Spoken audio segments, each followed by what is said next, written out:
This video is dedicated to the memory of David Crosby, 1941 to 2023.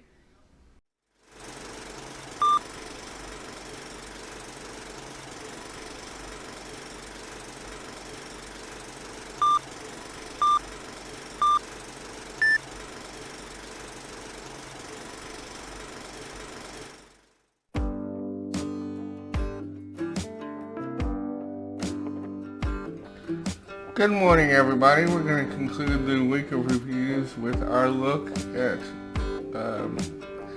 Crosby and Nash's 1976 album, Whistling Down the Wire. This album was released on June 25th of 1976, and it is the third of 4 studio albums that David and Graham would release. The last one would be 2004's Crosby and Nash.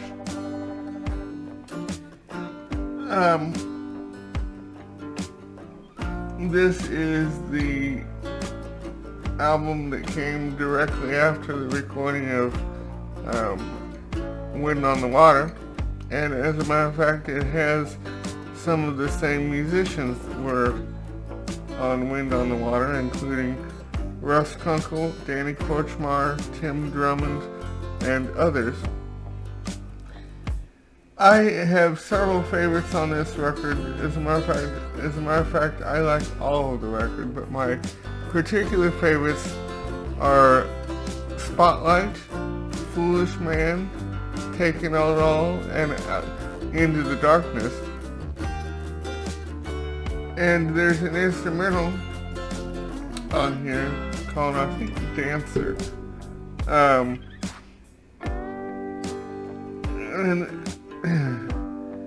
And Graham wrote a song, kind of a sequel song to Into the Darkness, which was Into the Darkness is a David song, but Graham wrote kind of a sequel song called Out of the Darkness, detailing David's, Graham's pain over David's drug use. And they would put it on Daylight again in 1983 or 82. And I'm going to put a link up to the cards with the Daylight Again album review so you can watch that one too. The song Taking It All, I first heard on the Crosby, Stills and Nash acoustic concert DVD, and I think it was first intended to be a Crosby, Stills and Nash or Crosby, Stills, Nash Young song, but David and Graham turned it into a Crosby and Nash song and put it on Whistling Down the Wire. And the first studio version I have of it is on the CSN box set. Also around this time, David and Graham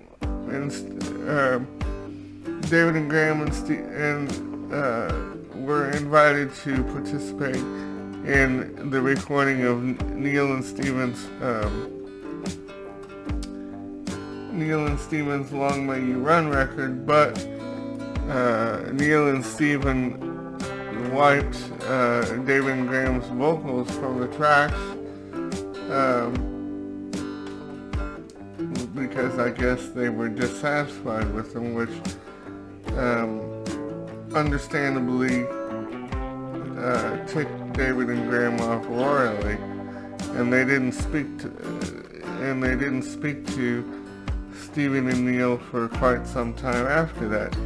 As a matter of fact, the only CSN version, or the only CSNY version from the Long May You Run sessions that survived is the take of Long May You Run, which Neil later put on Decade. And So I hope you enjoy this. I wanted to add something. The screenshot of the Wikipedia page for Whistling Down the Wire may look a little different. That's because when I was taking it, I didn't maximize the window all the way, so it looks, the aspect ratio looks like it was made for an Instagram story or something. It's vertical, so please disregard that and treat it as if it was the full screen version.